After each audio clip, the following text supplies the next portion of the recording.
Mobile banking হিসাবে আমরা অনেকেই কিন্তু রকেট ব্যবহার করি।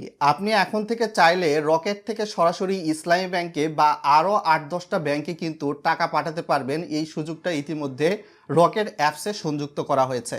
কাইন্ডলি স্ক্রিনটা ফলো করলে আমি আপনাদের সামনে দেখিয়ে দিব। ভিডিওটা লাইক করে শেয়ার করে দিবেন যাতে করে আরও মানুষ বিষয়টা সম্পর্কে জেনে উপকৃত হতে পারে। তো প্রথমে রকেট অ্যাপসে চলে আসবেন। চলে আসার পর এখানে ফান্ড ট্রান্সফার নামে একটা অপশান দেখতে পারবেন, সেখানে ক্লিক করবেন। তারপর নিচের দিকে স্ক্রল করে চলে যাবেন, এনপিএসবি অপশান রয়েছে। তার পরবর্তীতে ব্যাংক নামে প্রথম অপশান রয়েছে, এখানে আপনাকে ক্লিক করে দিতে হবে। তো আমি ব্যাংক অপশানে ক্লিক করে দিলাম। তারপর সিলেক্টেড ব্যাংক অপশান রয়েছে, এখানে আপনি ক্লিক করে দিয়ে দেখতে পাচ্ছেন আল আরাফাহ ইসলামী ব্যাংক, ব্র্যাক ব্যাংক, ইসলামী ব্যাংক, তারপর Pubali bank, mutual trust bank, আরও অনেক ব্যাংকের নাম কিন্তু রয়েছে। তো আজকের ভিডিওতে যেহেতু আমি সরাসরি ইসলামী ব্যাংকে বাংলাদেশ পিএলসির অ্যাকাউন্টে সরাসরি কিভাবে টাকা পাঠাবেন সেটা দেখায় দিব। তো এক্ষেত্রে ইসলামী ব্যাংক বাংলাদেশ পিএলসি যে অপশানটা রয়েছে সেখানে ক্লিক করলাম। তারপর এখানে আপনি যেই ইসলামী ব্যাংকের অ্যাকাউন্টে টাকা পাঠাবেন সেই ইসলামী ব্যাংকের অ্যাকাউন্টের ফুল নাম্বারটা দিবেন। 2050 2450 এইভাবে কিন্তু ইসলামী ব্যাংকের অ্যাকাউন্টটা শুরু হয়। তো ওই নাম্বারটা এখানে আমি দিয়ে দিব। দিয়ে দেওয়ার পরবর্তীতে এইখান থেকে আপনি দেখতে পাচ্ছেন রেফারেন্স অপশান। তো আপনি এখানে পেমেন্ট লিখে দিতে পারেন, কত টাকা পাঠাতে পারবেন, লিমিট বা চার্জ A to Z ভিডিওতে থাকছে। তারপর এইখান থেকে টাকার পরিমাণ আপনি 1000 টাকাও পাঠাতে পারেন, 10,000ও পাঠাতে পারেন, নো প্রবলেম। আপনি সর্বনিম্ন 50 টাকা থেকে শুরু করে সর্বোচ্চ মাসে 3 লক্ষ টাকা পর্যন্ত পাঠাতে পারেন। ডেলি সর্বোচ্চ 50,000 টাকা পর্যন্ত পাঠাতে পারবেন, এই সুযোগটা রয়েছে। তো সাপোজ আমি 100 দিলাম, দেওয়ার পরবর্তীতে নেক্সট অপশানে প্রেস করে দিলাম। প্রেস করে দিলে এরকম আসবে, এখানে যে অ্যাকাউন্টে পাঠাচ্ছেন রকেট থেকে, তারপর টু ব্যাংক নেম, তারপর চার্জ। তো এখানে 100 টাকায় 0.85 পয়সা কাটতেছে। এর অর্থ হলো এই যে প্রতি হাজারে আপনার 8 টাকা 50 পয়সা কাটবে।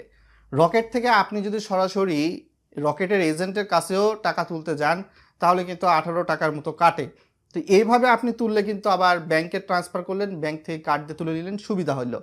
তো এই প্রক্রিয়া। তো এখানে টোটাল চার্জ সহ দেখাবে। তারপর আপনার রকেট অ্যাকাউন্টের যে পিনটা রয়েছে সেই পিনটা আপনি এখানে দিয়ে দিবেন। দিয়ে দেওয়ার পরবর্তীতে এখানে রকেটের মতো যে আইকনটা রয়েছে এখানে ক্লিক করবেন।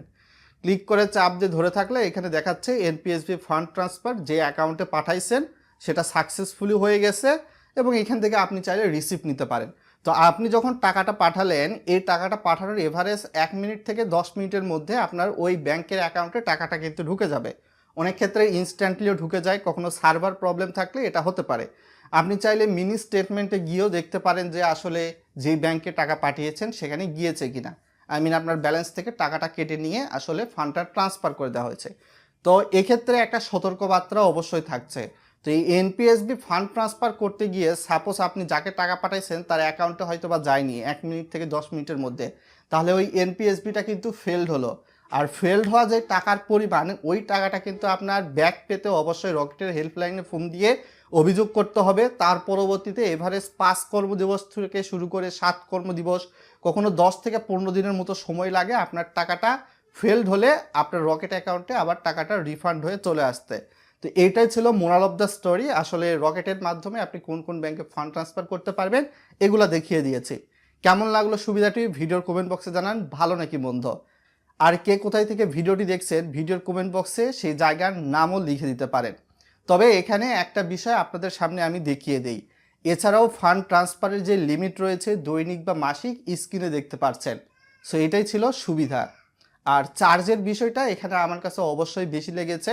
এটা হয়তো বা যেই পরিমাণে টাকা পাঠাক প্রতিটা ট্রানজ্যাকশনে 10 টাকা করে চার্জ করলে হয়তো বা ভালো হতো। 50,000 টাকা পাঠালেও 10 টাকা, বা 10,000 টাকা পাঠালেও 10 টাকা, 1,000 টাকা পাঠালেও 10 টাকা। তো এইখানে এই সার্ভিসটা আমার কাছে খুবই খারাপ লেগেছে। বিশেষ করে যখন bank to bank NPSB fund transfer করেন তখন কিন্তু দেখেন প্রতিটি ট্রান্সফারে 10 টাকা। আপনি যে কোনো পরিমাণে অ্যামাউন্ট পাঠান, সেটা 10 লক্ষ পাঠালেন না 20 লক্ষ পাঠালেন না 5 লক্ষ পাঠালেন, নো টেনশন।